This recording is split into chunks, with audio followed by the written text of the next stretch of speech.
I'm at Fish Fest, Owen Sound. Yeah, salmon spectacular.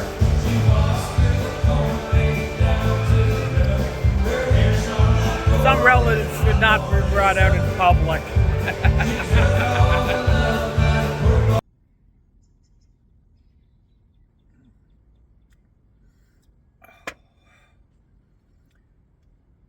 Morning.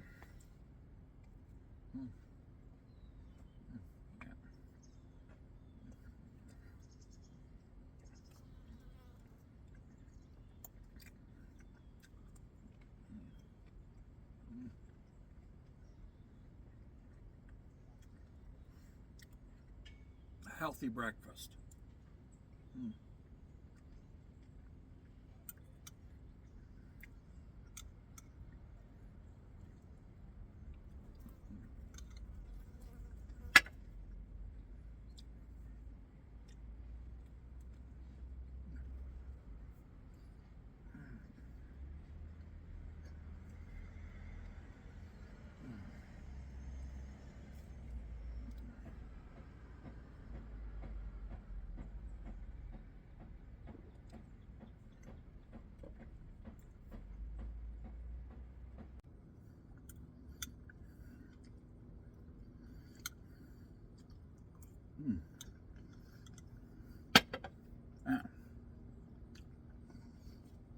So, I wanted to talk about a young gentleman by the name of Gus Waltz. A man who is decidedly on the neurodivergent, neurospicy side, and who has difficulty regulating his emotions. And his rather joyful and proud outburst at the American Democratic National Convention, where his father was giving a speech, and how he jumped up and yelled, "That's my dad!" So proud and happy. And how the right wing just immediately went into attack dog mode about this demonstration of a son's love for his father. A son who has obviously never been beaten, never been humiliated, never been ground down by his father. A son who is free to express himself emotionally. A son who I'm a little jealous of, because I didn't have that kind of wonderful childhood. I had a very shitty childhood. I really did. And it sucks. So I'm a little jealous. I am a little jealous. But that jealousy, instead of manifesting in hatred and cruelty and malice, has manifested in self-reflection. At least for me. I just wish that right-wingers were capable of self-reflection, to understand that it's okay to be jealous that somebody else had a better life than you did.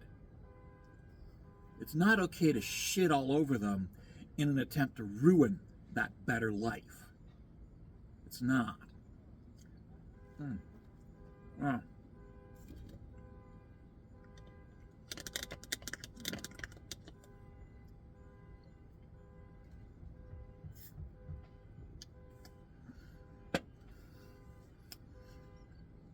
Tim Walz, an American politician who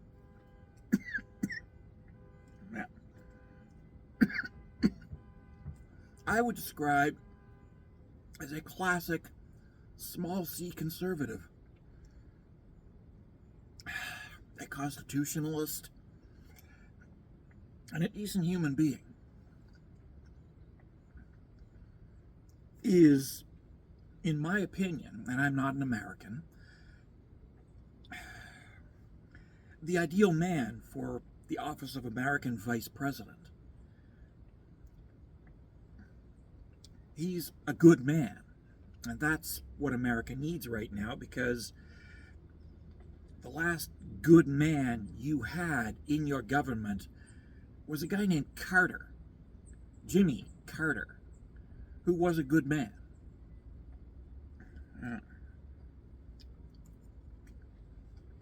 And you need a good man somewhere.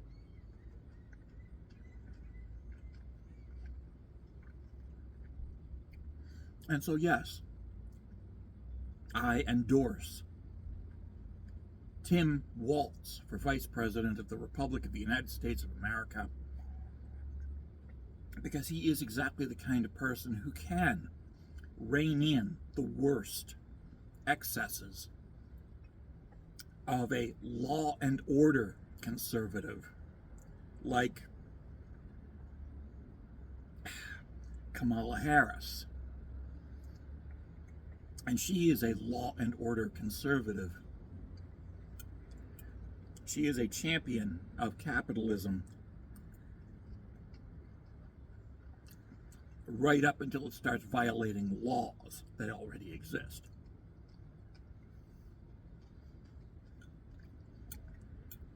So she will turn a blind eye to the excesses of capitalism as long as they don't break the law, which is an improvement over her predecessor, Trump, who didn't give a damn about the law. But Tim Walz is an ethical person. He's a decent person. He's a decent human being. He's a good man. And that makes all the difference in the world.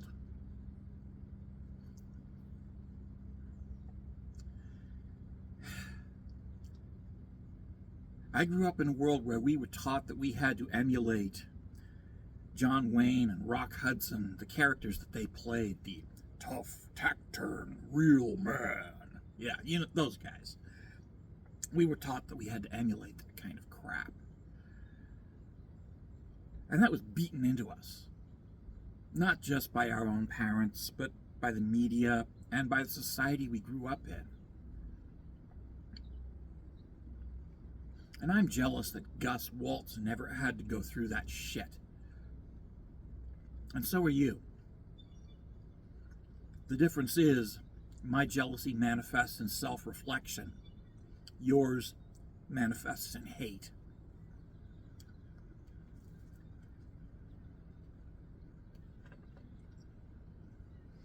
We all want a dad like Tim Walz. We all wish we had a dad like Tim Walz.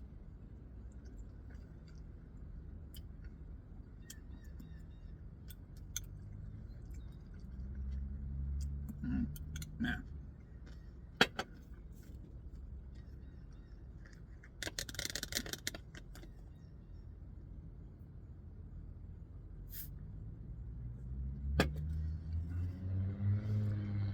Maybe your country could benefit from a national dad like Tim Walz. Do you think? Maybe that's what your country needs. You had a national dad in Jimmy Carter. And he did great things. And then you embraced the family tyrant in the form of the distant and deranged Ronald Reagan, the Machiavellianly cruel George Bush Sr., the devious, underhanded, and full of bullshit Bill Clinton, and then the overtly sadistic George Bush Jr. shrub. Yeah. And finally, the strict legalist with no real compassion, Obama, before going straight to the schoolyard bully, Trump. Maybe it's time you tried a national dad again. Tim Walz.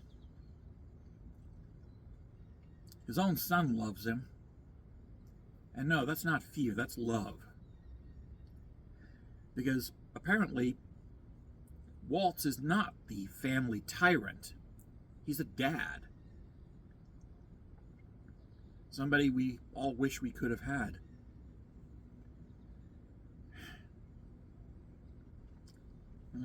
Yeah.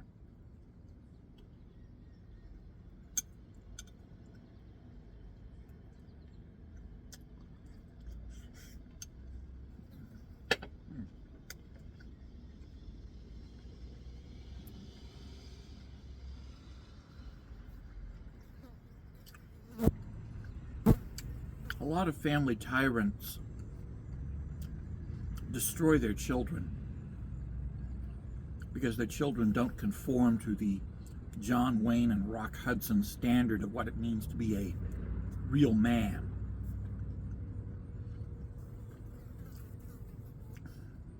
But we all know what Rock Hudson died of. And some of us know that John Wayne was right there in the bathhouse with him. And they were competitive size queens. And if John Wayne had died of cancer first, he'd have been right there beside Rock Hudson, begging for research and the HIV that was killing him.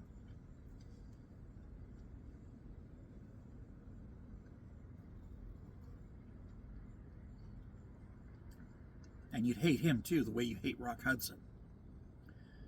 And maybe that might be better, because then you wouldn't be using him as a role model for how to be a real man.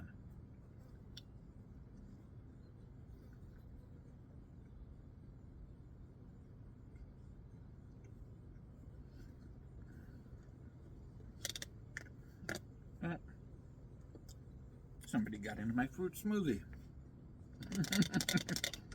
Anywho.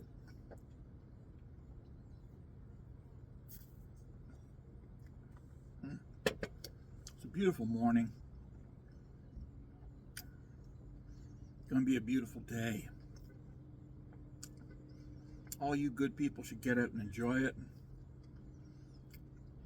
Even all you bad people, all you assholes, should take this day to self-reflect and contemplate a better life. A life in which you are not a schoolyard bully. A life in which you can emulate somebody like Tim Walz.